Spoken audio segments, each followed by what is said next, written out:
अस्सलाम वालेकुम Zahid hair and भलीकार तव्हां सभिनि खे। अच्छा, पाण जीअं त कल्ह कयोसीं टॉपिक पंहिंजो प्लास्टेट्स, ठीकु आहे। प्लास्टेट्स में जेके मेन इंपॉर्टेंट शयूं उहे पाण कवर करे वियासीं। हाणे हिन में वधीक जेको आहे सो गहराई में वञी ज़रूरत न आहे, छो त तव्हां वन पेपर जे हिसाब सां तयारी कयो था। हाणे मां घणनि दोस्तनि जा अचनि था मैसेज, त उहो ॾाढो डिटेल में वञनि था। डिटेल में वञण जी इन करे ज़रूरत न आहे, ठीकु आहे, तव्हां हिकिड़ी पंहिंजी अंडरस्टैंडिंग वठो, पर डिटेल में वञण जी इन करे ज़रूरत न आहे, छो त तव्हांखे हुते सब्जेक्टिव पेपर न आहे ॾियणो, तव्हांखे हुते ऑब्जेक्टिव पेपर ॾियणो आहे। त ऑब्जेक्टिव पॉइंट ऑफ व्यू सां जेकी शइ इम्पोर्टेंट आहे, ठीकु आहे, जेकी शइ पेपर जे अंदरि ईंदी, जेके पास पेपर जे अंदरि अची चुका आहिनि, उन हिसाब सां तव्हां तयारी कयो। जेकॾहिं तव्हां हिन खे सब्जेक्टिव तयारी कंदो त पोइ ऑब्जेक्टिव तव्हां परे थी वेंदो इलाही, ठीकु आहे। त इन जे करे तव्हां पंहिंजे दिमाग़ में इहो ई रखो त बाबा मूंखे ऑब्जेक्टिव तयारी करणी आहे, वन पेपर मूंखे पास करिणो आहे, ठीकु आहे। तव्हां CSS या PMS जी तयारी नथा कयो। जेकॾहिं तव्हां CSS ऐं PMS जी तयारी कंदो त पोइ पाण हिनखे डिटेल में सब्जेक्टिव पॉइंट ऑफ व्यू सां पढ़ंदासीं। हिन में पाण इलाही सब्जेक्टिव पॉइंट ऑफ व्यू सां अॻ में पढ़ूं था, त सिर्फ़ु तव्हांखे हिकु अंडरस्टैंडिंग अचे टॉपिक्स जी, ठीकु आहे। त उहे दोस्त जेके मैसेज कनि था त उहे बिल्कुलु ई डीप में, हाणे मूंखां कंहिं मैसेज ते पुछियो त सर इहो जेको आहे सो सेरिबेरियम जेको आहे सो दिमाग़ जो सभु नंढो हिसो छो आहे। त इहे जेके शयूं आहिनि न, इन्हनि ते थोरो कंट्रोल कयो, ठीकु आहे। तव्हांखे पंहिंजी अंडरस्टैंडिंग लाइ पुछो, पर इन ते वधीक फोकस न कयो। वधीक फोकस तव्हांजो हमेशह उन ते हुजे त तव्हांखे जो जेको पेपर आहे, ठीकु आहे न, उन जे पॉइंट ऑफ व्यू सां तव्हां जेकी तयारी कयो था वन पेपर जे हिसाब सां, त उहा कीअं रहंदी, उहा सही रहंदी या न रहंदी, उनखे तव्हांखे कीअं वठिणो आहे या उनखे कीअं कंप्लीट करिणो आहे। त महिरबानी करे तव्हांजे बि फ़ाइदे में इहा शइ आहे, ठीकु आहे। त उनखे one paper J point of view सां कयो। जेकॾहिं इनखे तव्हां सब्जेक्टिव हिसाब सां कंदो त पोइ जेको आहे सो तव्हां इलाही हिन में हिकु त तव्हां माइन्यूटली पढ़ंदव या थारोली तव्हां रीडिंग वठंदव त तव्हां पाण डिस्टर्ब थी वेंदव, छो त हिन में मवादु एतिरो आहे त उनखे कंप्राइज़ करणु जेको आहे सो तव्हांजे लाइ ॾाढो ॾुखियो थी वेंदो। ऐं ॿियो तव्हांजी हिन जी अॻ में अंडरस्टैंडिंग एतिरी न आहे, ठीकु आहे। हिकिड़ी तव्हांजी अंडरस्टैंडिंग लेक्चर्स जे थ्रू तव्हांजी बिल्ड थींदी हूंदी, आई होप सो, पर उन में जेको आहे सो वन पेपर, ठीकु आहे, MCQs, ऑब्जेक्टिव्स, उन ते तव्हांजो वधीक फोकस हुजे, सही आहे। का शइ सम्झ में नथी अचे, उन्हनि जी अंडरस्टैंडिंग वठो, पर उन में बि तव्हां ॾिसो तव्हांखे वन पेपर जे हिसाब सां ऑब्जेक्टिव कहिड़ो निकिरी सघे थो या कहिड़ो MCQ था जेको उन में निकिरी सघे थो, तव्हां उनखे करे सघो था, ठीकु आहे। त कल्ह पाण प्लास्टिक्स कयोसीं, उन खां अलावा पाण छा कयोसीं,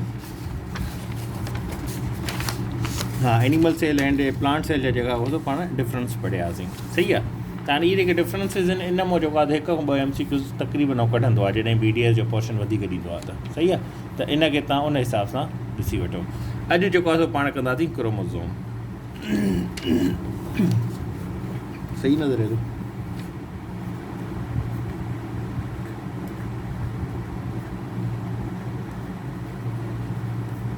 क्रोमोसोम, आई थिंक 76 ही आहे। अच्छा, क्रोमोसोम। हाणे क्रोमोसोम छा आहे? हाणे क्रोमोसोम लाइ फ्रांसिस क्रिक्स हिकिड़ी कोटेशन आहे हुनजी, या हुन हिकिड़ी ॻाल्हि कई त जॾहिं डिस्कवर थियो हुयो क्रोमोसोम, त हुन चयो त we have discovered the secret of life.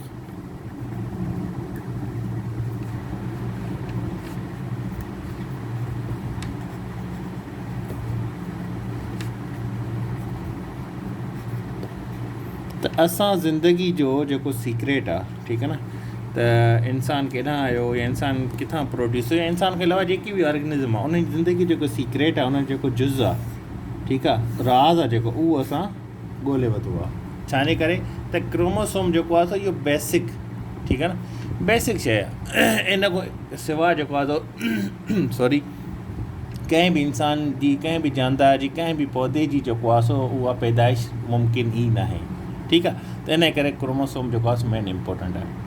जॾहिं बि क्रोमोसोम, जॾहिं फर्टिलाइज़ेशन जो अमल थींदो आहे, या औरत ऐं मर्द जो मिलाप थींदो आहे पाण में, या कंहिं बि जानदार जो थिए थो, या प्लांट्स में जॾहिं पॉलिनेशन थींदी आहे, त उन में क्रोमोसोम जी जेको आहे सो छा थी थिए, पाण में मटासटा थिए थी, ठीकु आहे। उन जे अमल में ई जेको आहे सो ज़ाइगोट ठहंदो आहे, इहो सेल ठहंदो आहे, पोइ वञी करे उन मां ॿार पैदा थींदो आहे। इहो पाण अॻिते हली करे हिन में पढ़ंदासीं। त इम्पोर्टेंट आहे, तव्हांजी पंहिंजी अंडरस्टैंडिंग लाइ बि बहितरीनु आहे। कुझु डॉगमास आहिनि असांजी सोसाइटी में, टैबूज़ आहिनि, उन जे लाइ बि इम्पोर्टेंट आहे। त उहे जेके ठाहे विया आहिनि, त औरत जेको आहे सो ॿार खे जॾहिं बेबी जेको आहे सो बेबी बॉय खे जॾहिं उहा बर्थ न आहे ॾींदी, या उहो पैदा न आहे करंदी, त पोइ माण्हू छा कंदा आहिनि, ॿी शादी कंदा आहिनि, जेको बिल्कुलु ई मिसकंसेप्शन आहे, ठीकु आहे। उन्हनि जे लाइ बि तव्हांखे जो हिन में क्लियरेंस मिलंदी। हाणे क्रोमोसोम जेको आहे सो इहो कंहिं चयो हुयो, ईंदो त न आहे, कंहिं चयो पर वरी बि तव्हां फ्रैंकिस क्रिक। ठीकु आहे। हाणे क्रोमोसोम छा आहे, इहो थ्रेड लाइक स्ट्रक्चर हूंदो आहे। हाणे थ्रेड लाइक स्ट्रक्चर कीअं हूंदो आहे, हाणे लेट सपोज़ हुन जो पाण कोशिशि कयूं था ठाहिण जी, ठहंदो या न, कोशिशि कयूं था हिन में। हीअं क्रोमोसोम हूंदो आहे। हे जेको आहे सो वांगुरु थोरो घटि थी वियो आहे हेठि, पर हीअ जेको आहे हीअं क्रोमोसोम हूंदो आहे। ठीकु आहे। हे जेको हूंदो आहे हुन जे अंदरि हीअ वारो पोर्शन, हीअ वारो लास्ट वारो, इन खे पाण चवंदा आहियूं सेंट्रोमियर। ठीकु आहे, सेंट्रोमियर। ऐं हीअ जेके ॿाहिरियां पार्ट्स आहिनि, हीअ ॿाहिरियां पार्ट्स, ठीकु आहे, इन खे काइनेटोकोर चयो वेंदो आहे।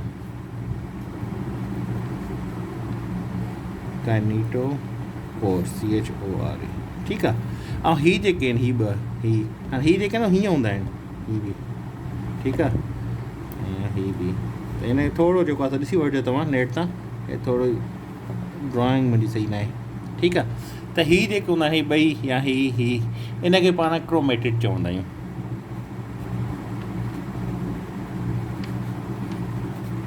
सही आहे।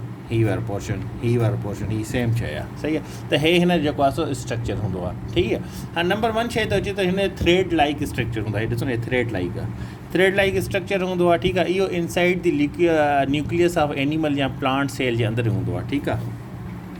नंबर 1 शइ या नंबर 1 जेको MCQs तव्हांखे यादि करण जो आहे त उहो इहो आहे त chromosomes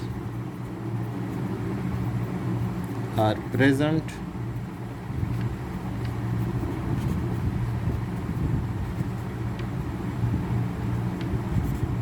inside the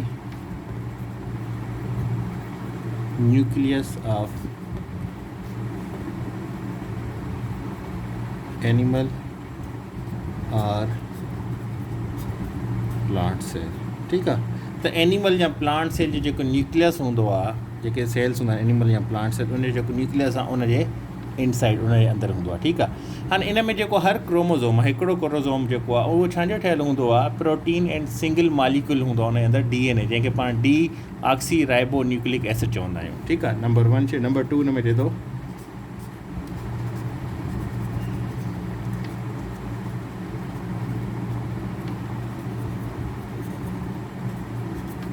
made up of protein. Mother lighting थोड़ी घटि आहे, हिकिड़ो सेवर जो आहे सो ख़राबु थी वियो आहे, सुभाणे सही थी वेंदी। Chromosome is made up of protein. ठीकु आहे। हिकु त प्रोटीन जो ठहियलु हूंदो आहे, ॿियो सिंगल जेको आहे सर, एंड सिंगल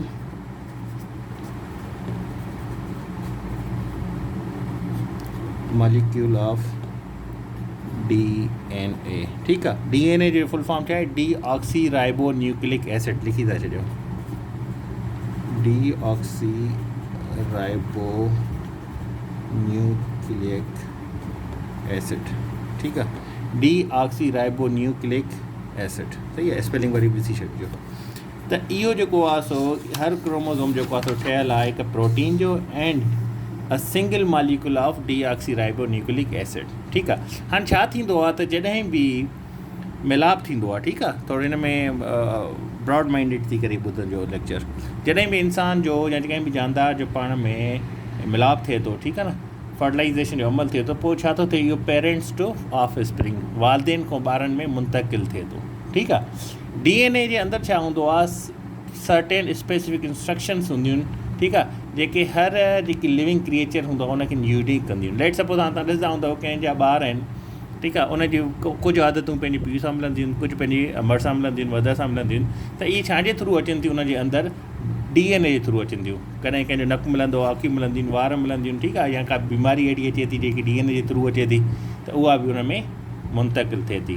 त बेसिकली क्रोमोज़ोम जेको आहे इहो पास ईंदो आहे पेरेंट्स टू ऑफ स्प्रिंग। ठीकु आहे। वालदेन खां औलाद में। ठीकु आहे। ऐं इन जे अंदरि इहो छा थो करे, it contains the specific instruction. ठीकु आहे। That make each type of living creature unique. त हर जेको बि इंसानु आहे या हर जानदार उनखे यूनिक कंदो आहे। हाणे तव्हां ॾिसो, तव्हां जहिड़ा ॿिया त न आहिनि न, त हर हिक खे यूनिक कंदो आहे, माना हर हिक खे ॿियनि खां अलॻि कंदो आहे, हिकु यूनिक क़िस्म जो इंसानु ठाहींदो आहे। सही आहे। सही आहे। उन खां पोइ जेकॾहिं पाण ॾिसूं हिन में जेकी ॿी 1 पेपर जे हिसाब सां 1 ऑब्जेक्टिव जे हिसाब सां मेन इंपॉर्टेंट शइ आहे, पोइ इहे त सेल जेको हूंदो आहे जेको रिप्रोड्यूस कंदा आहियूं पाण, ठीकु आहे न, जेको बि मतिलबु ईअं तव्हां हिन सम्झो त सेल में जेके ऑर्गेनिज़म आहिनि जेके रिप्रोड्यूस कंदा आहिनि सेक्सुअली, उन में हमेशह जेको क्रोमोज़ोम हूंदो उहो पेयर्स में ईंदो आहे, ठीकु आहे। हिकु क्रोमोज़ोम जेको आहे उहो इनहेरिटेड थींदो आहे फीमेल पेरेंट्स खां, ठीकु आहे, सम्झण जी ॻाल्हि आहे। हिकिड़ो जेको आहे उहो थींदो आहे इनहेरिटेड फ्रॉम मेल पेरेंट्स, ठीकु आहे। जीअं हाणे डबल एक्स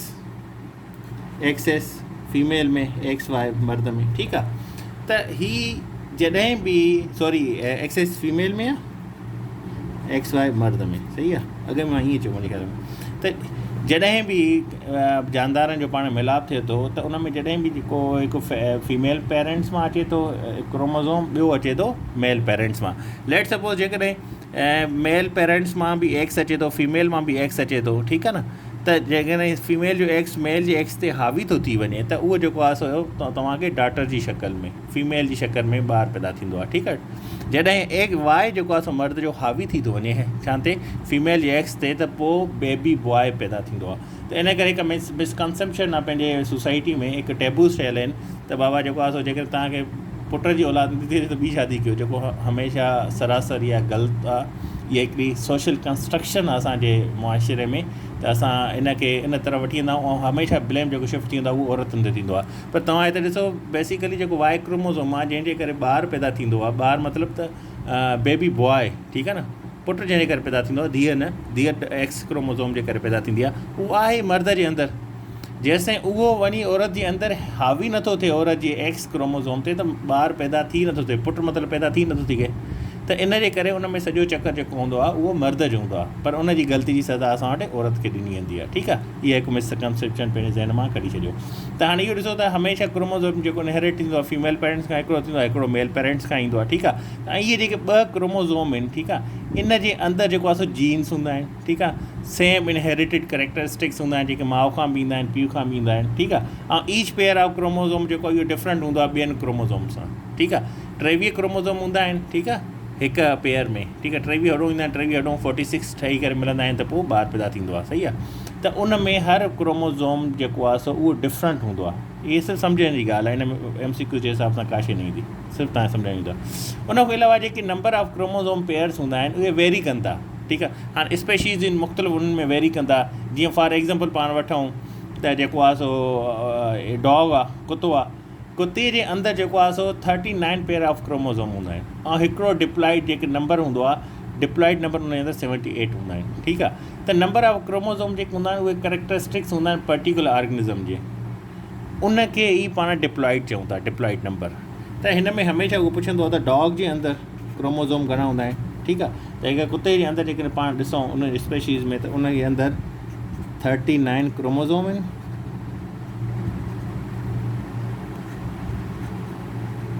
ठीकु आहे। 39 क्रोमोज़ोम्स आहिनि उन जे अंदरि, ऐं उन जे अंदरि छा आहे 78 जेके नंबर आहिनि डिप्लॉइड नंबर आहिनि,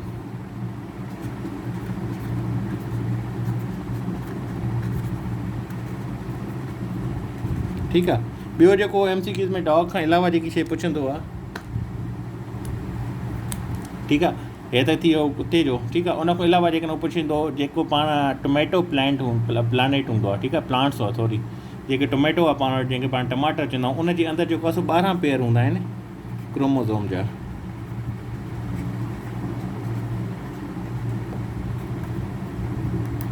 हे 39 पेयर्स अथव। जॾहिं पाण ॻाल्हि कंदासीं त हिकु क्रोमोज़ोम में पेयर्स जी ॻाल्हि थींदी, ठीकु आहे। त हिन में 12 पेयर्स ऑफ क्रोमोज़ोम हूंदा आहिनि, ठीकु आहे। ऐं इन्ही जे अंदरि जेको आहे सो डिप्लॉइड जेके नंबर उहे घणा हूंदा आहिनि 24, ठीकु आहे।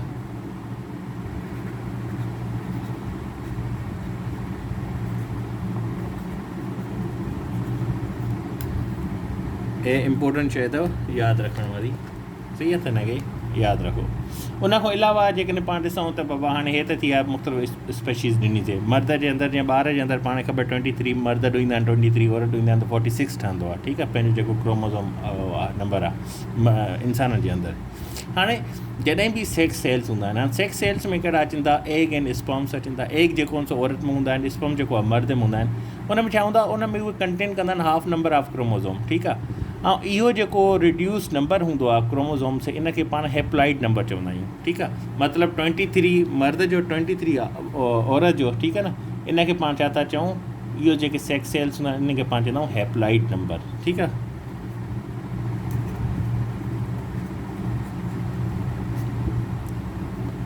एक्स हे सम्झी वञिजो।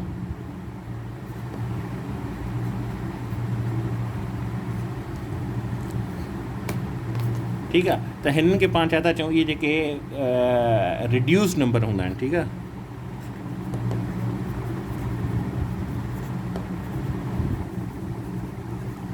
छो त हे ॾिसो, हिन में बि 23 हूंदा, हिन में बि 23 हूंदा, मर्द ऐं औरत में, ठीकु आहे। त हीअ रिड्यूस नंबर जॾहिं मिलंदा आहे कंबाइन थींदा 46 थींदा, पर हीअ जॾहिं रिड्यूस नंबर आहिनि, ठीकु आहे न, क्रोमोज़ोम जा सेक्स सेल जा, इहे घणा हूंदा आहिनि, इन खे पाण छा चवंदा आहियूं, हैप्लॉइड, ठीकु आहे। HAPLOID हैप्लॉइड नंबर, ठीकु आहे। इहे हिन जी स्पेलिंग ॾिसी छॾिजो, पर इहा ई आहे मुंहिंजे ख़्याल में, कंफर्म आहे, हैप्लॉइड नंबर, सही आहे। त हैप्लॉइड नंबर खां पोइ जॾहिं बि फर्टिलाइज़ेशन थींदी आहे, ठीकु आहे। हाणे हे त ॾिसो न, मर्द में अलॻि मौजूदु आहिनि, औरत जे अंदरि अलॻि मौजूदु आहिनि, ठीकु आहे। पर जॾहिं हुनजी फर्टिलाइज़ेशन जो अमल थिए थो, ठीकु आहे न, मिलाप जो अमल थिए थो, त पोइ छा थो थिए, त जॾहिं इहे एग ऐं स्पर्म पाण में मिलनि था, 46 ठहनि था, त पोइ इन जे नतीजे में हिकिड़ो ज़ाइगोट ठहे थो, ठीकु आहे न।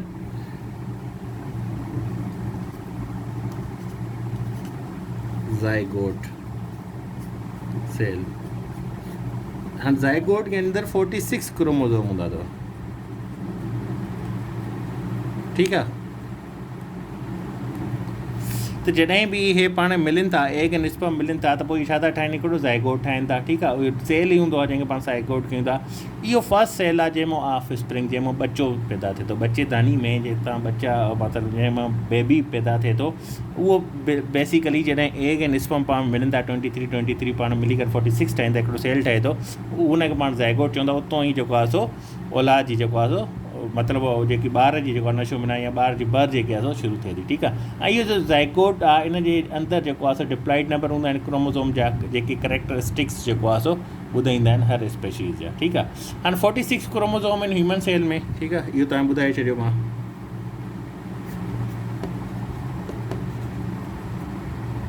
हीअ यादि रखी छॾियो, त 46 क्रोमोज़ोम हूंदा आहिनि ह्यूमन सेल जे अंदरि, ठीकु आहे। हाणे असां जॾहिं इन खे ॿिनि सेटनि में विरहायूं था, 23 क्रोमोज़ोम ईच थींदा आहिनि, ठीकु आहे। त साइंटिस्ट जेके आहिनि उहे इन्हनि नंबरनि खे जेको क्रोमोज़ोम हूंदा आहिनि, इन्हनि मां इन्हनि खे हाणे कैटेगराइज़ कंदा आहिनि। त पहिरियों जेको क्रोमोज़ोम हूंदो उहो लार्ज हूंदो, वॾो हूंदो, जेको 23 हूंदो उहो स्मॉलेस्ट हूंदो, ठीकु आहे। ऐं इन में जेके 22 क्रोमोज़ोम्स हूंदा आहिनि, जेकी ह्यूमन जी बॉडी सां जनरल जे डील कंदा आहिनि, उनखे पाण ऑटोसोमल क्रोमोज़ोम चवंदा आहियूं, ठीकु आहे। 22 इहो बि MCQ अची सघे थो। उहो 23 न, उन मां जेको 22 क्रोमोज़ोम्स आहिनि,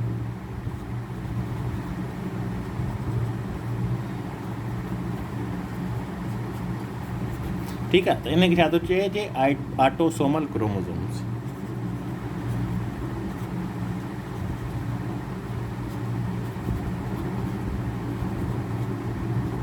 ठीकु आहे।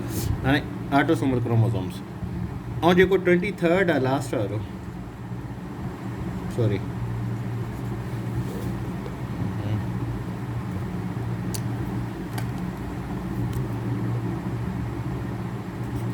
रमज़ान आहे, ॿाहिरि निकिरंदे दिलि नथी चए, हाणे वञी करे वठी था अचूं तव्हां लाइ। 23 जेको हिन में क्रोमोज़ोम हूंदो आहे, उनखे पाण छा था चऊं, सेक्स क्रोमोज़ोम,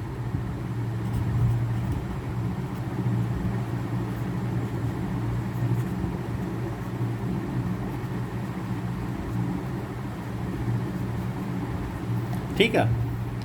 23 में तव्हां मां ॿुधायमि, हीअ जेके आहिनि सो हीअ यादि रखी छॾियो, XX इहो तव्हां खां पुछंदो आहे त हीअ फीमेल जे अंदरि हूंदो आहे, हीअ मेल जे अंदरि हूंदो आहे, हीअ शइ जेका आहे सो हिन में इम्पोर्टेंट आहे, सही आहे। उन खां अलावा तव्हां खां इहो पुछी सघे थो त बाबा दुनिया में जेको आहे सो हिन टाइम हाईएस्ट क्रोमोज़ोम छा में आहिनि, ठीकु आहे। त हाईएस्ट जेके क्रोमोज़ोम्स आहिनि उहा हिकु इंडियन जेको आहे सो फर्न आहिनि, हिकु एनिमल आहे, नालो आहे इंडियन फर्न।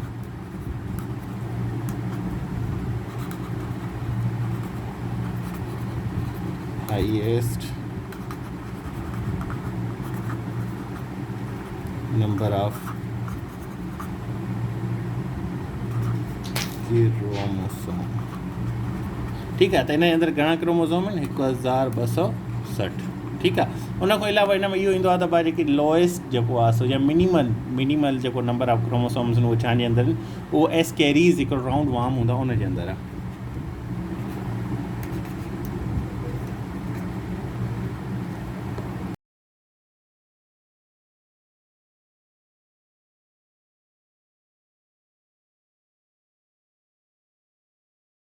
उनजे अंदरि छा आहे?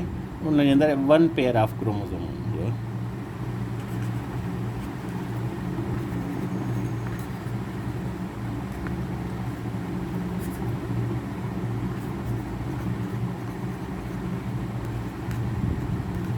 सही आहे। त क्रोमोसोम में इहा शइ तव्हां यादि रखणी आहे। ज़ाइगोट जी तव्हांखे ख़बर हुजे छा थींदो आहे। त जॾहिं 23 मेल फीमेल जंहिं मिलंदा आहिनि त ज़ाइगोट ठहंदो आहे। ठीकु आहे। हेप्लॉइड नंबर छा थींदो तव्हांखे सम्झ में अचणु घुरिजे। असल में हे 21 मिनट्स थी विया आहिनि। लेक्चर लंबो थी वियो आहे। हिनखे हिते कंप्लीट कयूं था, न त पोइ तव्हां व्हाट्सएप में सेंड आहे थींदो। इनशाला सुबुह पाण ॿिए सां मिलंदासीं लेक्चर्स। अल्लाह हाफ़िज़।